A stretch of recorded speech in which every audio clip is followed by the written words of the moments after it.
Good evening, everyone. This is Andrew Kimmons with Kimmons Toolworks. This evening I wanted to share a little bit of a story that I think I've shared before, but I'd like to at least share parts of it again and put some things into perspective here.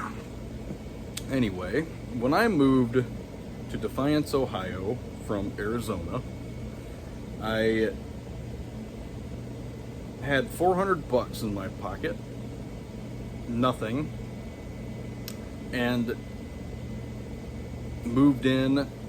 My wife at the time, my ex-wife, and I and my 1-year-old daughter moved in and lived in their attic for a while, my in-laws' attic for a while we got on our feet out here. And I worked in the oil and gas industry prior to moving out here, and the oil and gas industry is not really a thing in this part of the country quite like it is in the Southwest. New Mexico, Arizona, Texas, that's where Permian Basin and San Juan basins are. That's where all the gas for the whole country for the most part is coming from. So it's a massive industry out there. So I didn't know anybody out here, had no real idea what I was even going to do for the most part. So I kind of, for a while, just got what I could get to make ends meet.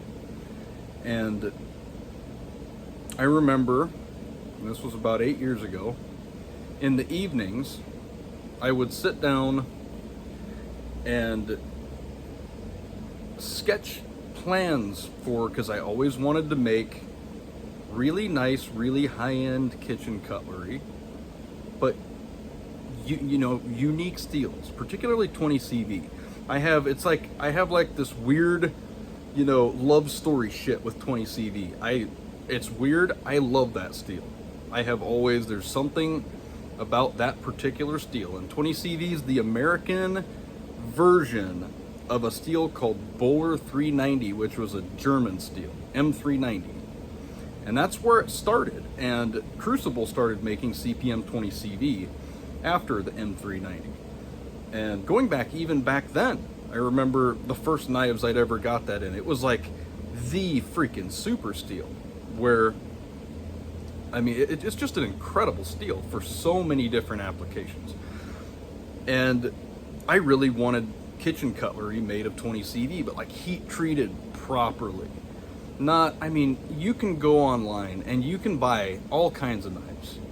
And the problem is that the mass production of blades all those processes does not really yield anything optimal, because the mass production, methods of heat treatment, they don't really, you want to push the steel, but you don't want to push it so far that you have breakages and failures and things like that. And they play it very safe. They go way on the low end of things. And the way that I heat treat steel, you can't even do that. There's no way to mass produce it. It's its own process. I created my own process, my own equipment. Everything is, I've never seen anybody do it anywhere ever before the way that I do it.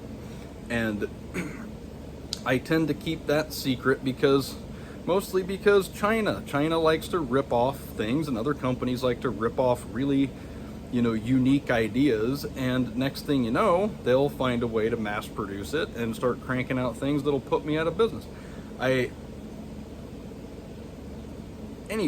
wanted kitchen cutlery in CPM 20 CV, particularly CPM 20 CV, because I absolutely love that steel for knives. And I have a number of knives in 20 CV. I don't even know how many knives I own in 20 CV, and none of them are really pushed to the capability, because all those manufacturers play it very safe. Like, for example, I don't want to say brands, but I have a knife that is CPM M4 steel, and it's only like 60 Rockwell. Now, 60 Rockwell, that's not even pushing 01. M4 is like, let's say M4 is a marathon sprinter. 60 Rockwell with CPM M4 is like walking at a half a mile an hour with a walker. You know, that's like buying an F1 car to idle around the track. So a lot of manufacturers do this. Some manufacturers aren't so bad with it, but some are definitely guilty of it. And I understand it from their perspective. They want to play it safe. They would rather not push something. There's a difference between pushing something to its capabilities and pushing something beyond its limitations. You want to push it right up to right at the line of its capabilities and not an inch more. And that's hard to do unless you do it like I do, one blade at a time, extremely controlled process. And I think to this day, I have one customer that knows how I heat treat my stuff. There's one customer in New York that I talked with it about a while back. And he was like, wow, that's fascinating. That makes perfect sense. And it does make perfect sense. But he's not the kind of, he's also a small business owner that, like, he knows what it's like having to, you know, make ends meet as a small business owner. So like the last thing he would do is, you know, sell me out for stuff like that. But anyway, I spent quite a while living in this attic with my in-laws. I'm sorry if I'm all over the place. I drank like 2 pots of coffee today. Spent a while living in my in-laws' attic, and I always used to sketch these cool designs for kitchen cutlery, and I would give them names and stuff like that. And I'm not an artist. Like, I'm not at all an artist. I don't draw. I suck at it. But I felt compelled to do this. And, you know, my knowledge of heat treating goes far back prior to this. So I knew what I wanted to do. And that progressed to me making a list of all of the tools and equipment that I would need to make this happen. And that list of tools and equipment was so long. And I would go online and I would find, you know, where I could get this, what this costs, where I could get that, what that costs, just all the odds and ends. I had the time in the evening. I lived in a freaking attic. And so, I mean, I had the time. It's not like I had a shop, had anywhere to work. I pretty much had nothing. And I added up what all the equipment would cost, and it was just jaw-dropping. I was like, you know, you get that feeling of being defeated, especially when you're the kind of person where it's like, I have nothing at the moment. Absolutely nothing. No opportunity. Nobody knows me here. I can give people my resume, and frankly, when you look at my resume, it looks like I'm just lying about shit because there's so much freaking experience on it and so many different things and so many. I think at one point I had 151 different certifications, and that's just certifications. So I think a lot of people look at it and they're like, this guy is just lying. And it's like, no, like, I have all the documentation to support all that. But so anyway, I didn't know anybody, had no real plan for where the future was going to go. And I had this giant list of like, geez, it's going to cost so much money to be able to even do this, to start being able to make cutting tools of any sort is going to cost so much money. It's just baffling. And I spent years chipping away at it with this stuff in the back of my head. And I'd already been buying tools and collecting tools since I was 8. So like, that's a long time of buying tools. And I'd had, I think, even my small black toolbox, because this isn't all one, there's a small black box and then the larger roll cab here. I had that box, and all my boxes are all full of Snap-on. I don't have Snap-on boxes because that's kind of a ridiculous amount to spend on something that's not going to be making me any money. But I'd been chipping away at stuff, buying tools, buying equipment, had a lot of power tools, had a lot of stuff like that. And it was just when we finally moved out of there, and that would have been in early 2020, February 2020, bought a house. That house had a big enough building on it that was a prerequisite to have a shop, which is where I'm standing now, which is about 1,000 square feet, a little less than 1,000 square feet. and it was bare bones. There was 2 light bulbs in here. There was no insulation. There was no gas, no heat. I mean, not. They had a 20 amp service coming out here, so I couldn't kick on like any of my equipment. And pretty much just 2 light bulbs. And piece by piece started chipping away at all of this stuff, putting it together, making it happen. I woke up one morning and I was like, you know, I want to replace all of these old crappy locks on the doors, because this house was built in 1934. And I was like, all of these, the old mortise locks and stuff like that. And I liked them. I thought they were cool, but they needed updated. So I went and I bought all new mortise lock setups for the entire house, which was like almost, it was like 20 something, and replaced all of them all throughout the house, which required cutting some really old hard wood and cleaning out these mortises. A lot of times I'd have to, like, the strike plates would have to be moved, or I'd have to modify the mortise in the door and stuff like that. And the chisels I was using were some chisels that I had, and they were just junk. Like, they were horrible. I was walking around with a sharpening stone in my pocket doing these doors. And I thought, screw this, I'm gonna get a nice set of chisels. So I shelled out the money and got a nice set of chisels, right? And me being a perfectionist, especially with tools, I was displeased with them. And it just kind of progressed to where I could not find a woodworking chisel that didn't leave me displeased one way or another. And I just, you know, I literally woke up one morning and I said, F this, I can do better than this. And so I started doing it. And I didn't have a forge, I didn't have anything to heat treat, anything other than some like crap, like torches, stuff like that. But I ended up heat treating my first prototype blade in a forge that I made, which was powered by torch propane tanks, a gas forge, a small one that I made out of tubing that I cut off of an RV, and found a way to make it work, and it worked. And I was able to heat treat and prototype a couple of blades that just would get me started in understanding the ins and outs of heat treating a chisel. Not properly, but because there's no way you can do it properly like that, but it would get me to a point where I was getting to do it a little bit.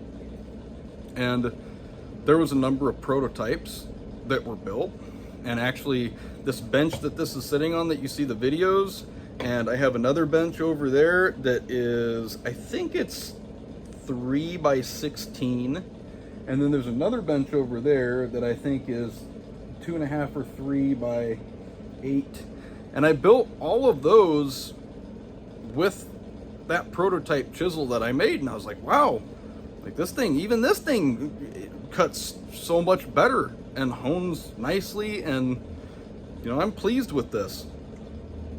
And so I just started making them, and I started making chisels, and I've made thousands of them to date, and I have continually improved the processes, and one piece of the puzzle at a time.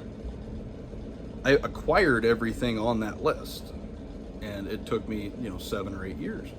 But I've acquired every last tool on that list, and then some. An obstacle that seemed insurmountable for a broke dude with no prospect at anything, really. I mean, you can have a lengthy resume, but that doesn't get you paid. That doesn't pay a bill. So, next thing you know, everything's crossed off that list, and the knives that I had drawn, what made them unique other than CPM 20 CV was I had planned, and I have planned for 7 or 8 years at this point, to start incorporating, for handle scales, start incorporating solid slabs of gemstone and get to the point where I'm making really nice handles out of various gemstones. And that's kind of the last piece of my puzzle. I mean, mind you, there's some equipment that was on that list for particularly working with stone that I don't have, but I have enough stuff to pull it off. And I'm working on knives today. All the steel came to start the knives. And I was just I've been thinking about this all day, just how long of a journey that's been just to get somewhere to a point where I'm making a simple thing, a simple object, but to make that object the way that I want to make it. And it was an uphill battle for years to get to that point. And I know that this seems like a small thing to a lot of people, because what it took me dollar-wise to get where I am now is pocket change to a lot of my customers, because my customers tend to be relatively wealthy people because my stuff's expensive, and I get that. And so it's pocket change to so many of my customers. I have one customer that's a billionaire, and probably the coolest, most down-to-earth dude ever. Just like hard-working t-shirt and jeans dude. You'd never know that he's a billionaire. And anyway, I was roughing out these knives today. I got 4 of them that I'm doing in 20 CV particularly today. And looking at this blank, this is just roughed out. It's got the holes popped in it. They're threaded. Very simple chef's knife. CPM 20 CV steel, nice and thick. Big ol' slab of 20 CV. And I'm actually doing, in the batch, I'm doing one for myself in 20 CV because it's my dream knife that I've always wanted.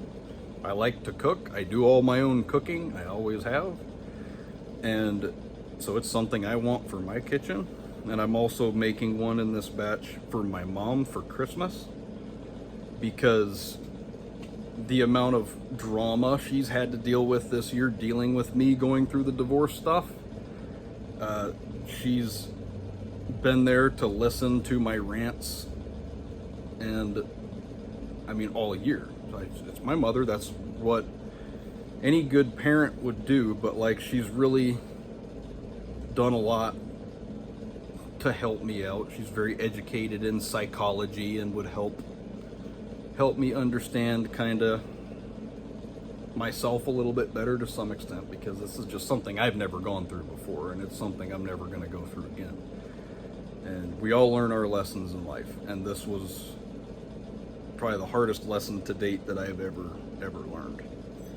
And on the knives that I'm doing for myself and my mom, I'm going to even make those prototypes to some extent, because I'm going to put gemstone handles on and do the first ones. And I didn't know, the ones I'd drawn were all these various different types of stones, colors and stuff like that. Every steel, and I don't know if it's just me or if it's everybody, or I don't know, I have a very unique connection to steel, and like how people have a sixth sense. That's just how I feel with steel. Like, I can pick up a piece of steel and just feel it and know the hardness and the state that it's in. And that's why for me, like, buying straight razors was always easy. All I have to do is I just feel it. And I look at various steels and they have different colors. And that's why I know a lot of people have heard this, I think, at some point, or I've told my customers that there's particular colors of handle that pair really well with A2, because A2 has a bluish hue. And it's because it does. I mean, it does to me. I can see the difference. You know, if you put A2 and O1 side by side, finished the same, I can see a difference in color. And the CPM steels are the same way. 20 CV is a very beautiful looking steel. And so I thought, one of the coolest things, I like white, particularly with knife handles. I like white in general because it allows you to, in a sense, showcase cleanliness. And that's why I kind of wish I'd have bought my toolboxes in white, because Nothing says professional quite like looking at a spotless white toolbox. I just like that. It's like wearing a badge of honor for your OCD. Even though I'm very dirty, I would get it very dirty. Look at my hands. I'm a pretty dirty dude, and I no shame in that. But anyway, I'm doing white turquoise on the one for my mom and the one for myself. And so that'll be kind of a prototype thing. And I'm gonna pair it with brass. Do brass and then do the white turquoise on top. And I've also got 2 customer knives in CPM 20 CV they're getting done in this batch too. And yeah.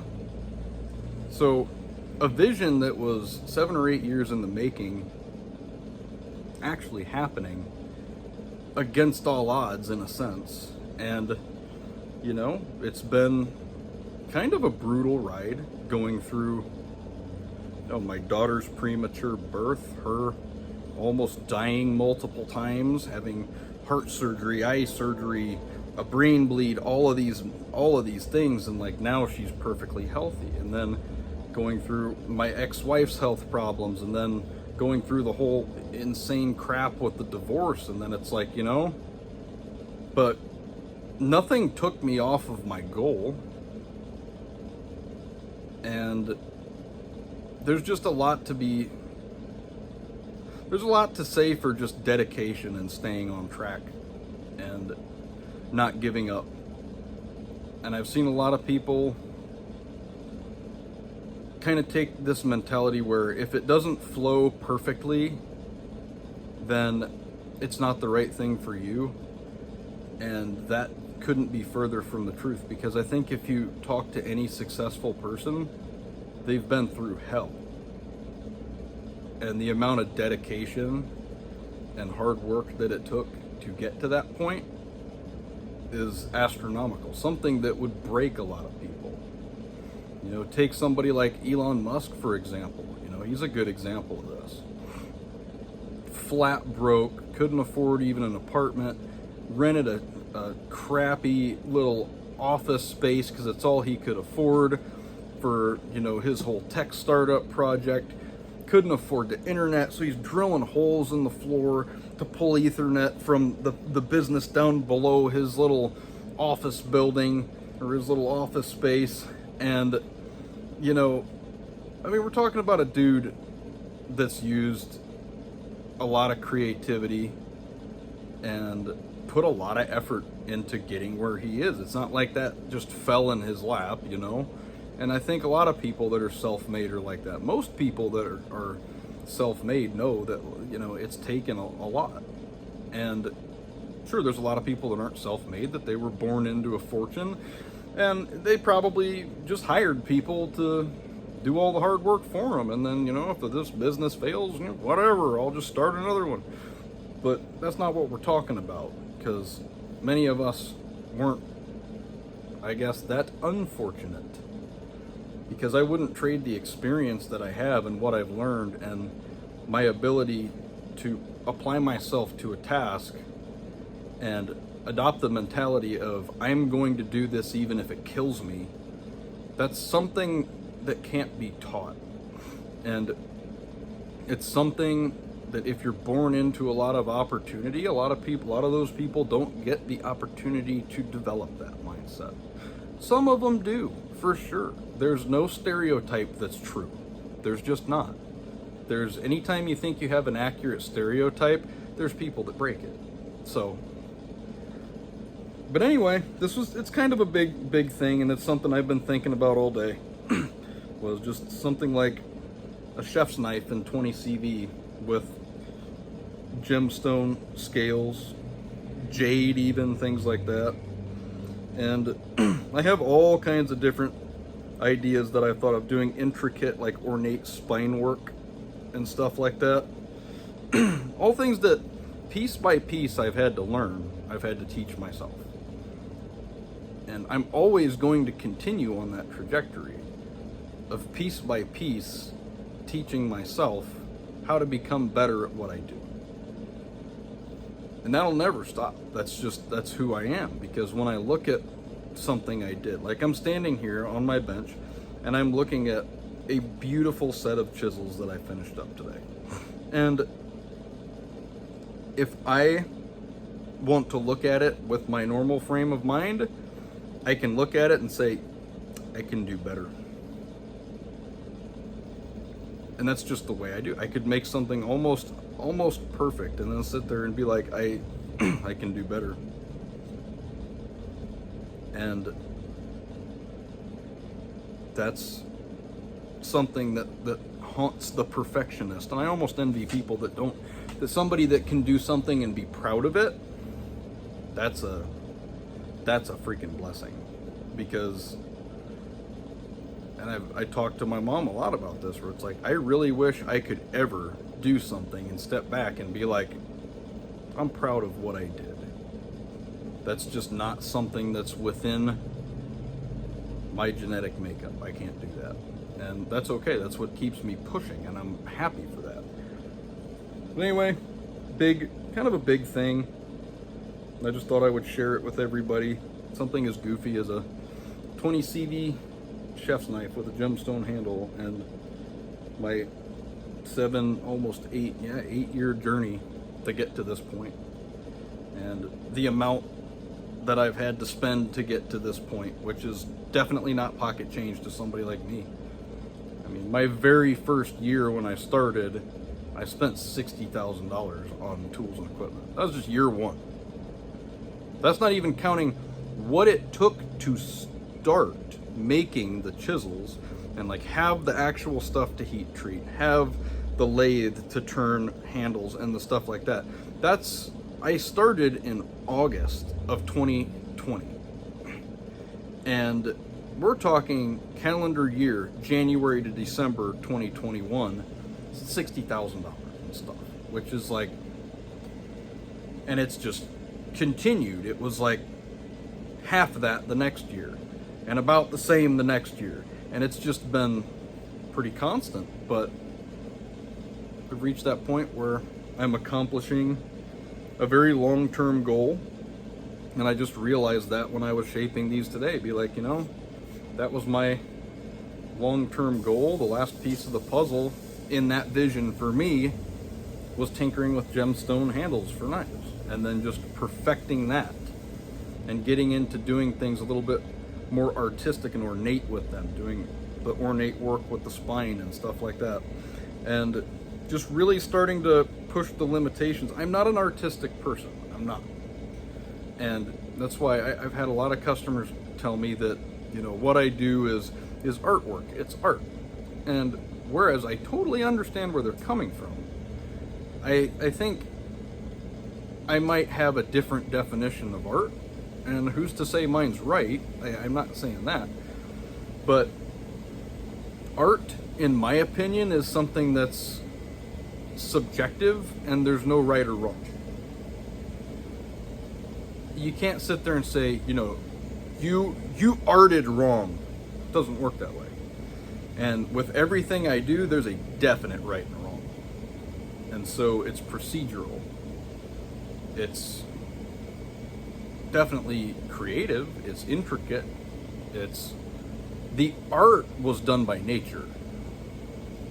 The art, when I look at it, the artwork is the material that nature grew. The chemical structure of the steel with all of its elements that were born from the death of stars, like that is more art than I'm doing, for sure. Like, so I'm just putting together stuff nature put here. I'm more of an assembler of the art, and my process is procedural. But I do want to start tinkering a little bit more with the creative things kind of on the side with the knives, because I'm not doing a whole lot of knives. I primarily do and will always do the woodworking tools, but the few handful of knives that I do here and there, I'm gonna start really pushing the boundaries of creativity and artistic touch. And that's just something I feel like I kind of have to do for me. And even if, like now, it's after hours, I mean, I'm still working on customer knives, but if I have the desire to tinker with something, I'll usually do it very early in the morning or very late in the evening. That way I'm not wasting my work day. And anyway, to those of you who are waiting on knives, they are in progress. They're in progress. I know I'm waiting on one. My mom's waiting on one. And of course, being my mother, she's like, take care of everybody else's first. It's like, oh, don't worry, I will. Love you, Mom. It's true though. I will take care of everybody else, but, and I know my mom's gonna watch this, the material for our handle scales, the turquoise, isn't gonna be coming until after Christmas anyway. So, as it turns out, not a lot of people want to do the weird stuff that I do, so it's not like it's super readily available. Anyway, I could drag this video out for a very long time, and I don't want to do that because I'm probably already wasting people's time, but this was just something that was an important vision for me, and you know, one of those things that I get a little emotional about stuff like this. I can't help it. You know, there was almost a tear there for a minute, looking back on what it's taken to get here and the 100-hour work weeks. And I just want to say, like, from the bottom of my heart, to everybody that has supported me in this endeavor in any way, I would not be doing this if it wasn't for you. And all the support that I've gotten from my customers has been overwhelming. It's been better than I could have ever even imagined anything could happen to me that was that good. And so to those of you who appreciate my work, and those of you who like and share, you know, photos or things like that of what I do, and for those of you who purchase the tools that I make, I can't even possibly express the level of gratitude that I have for that. Because it's taken me from a very rough place in my life to a place with a level of autonomy and freedom that I couldn't have ever imagined. So, and even with that freedom, I work 100 hours a week. But the thing is, knowing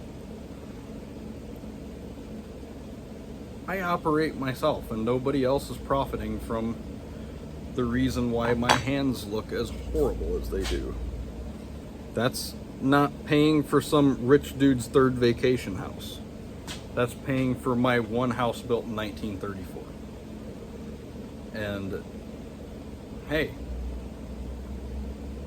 I appreciate all of you to an extent that words can't even express.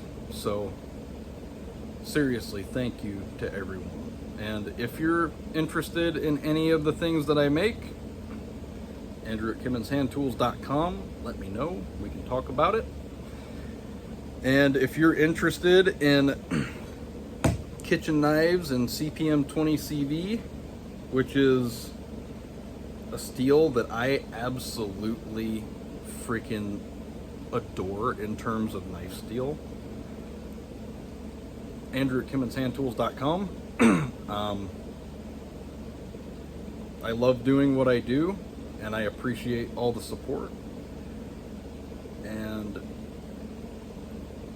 if you're ready for kitchen knives with gemstone handles, Andrew at KimmonsHandTools.com, because I'm going to figure it out. And I may mess up a lot before I figure it out, but I'm going to figure it out. Because that's how I've gotten here to my little small shop with all my stuff paid off, is never giving up. So never give up. And it doesn't matter if anybody believes in you or doesn't believe in you. It doesn't matter.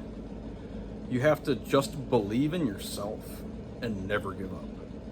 And I think that that's really the only recipe for success, is that believe in yourself and push yourself and don't allow failure to be an option. And no matter who believes in you, who doesn't believe in you, just keep going. And I just feel very lucky to be where I am, doing what I'm doing, with the overwhelming support that I get. And thank you all very much. And I hope you have a great evening. I know I'm very dirty.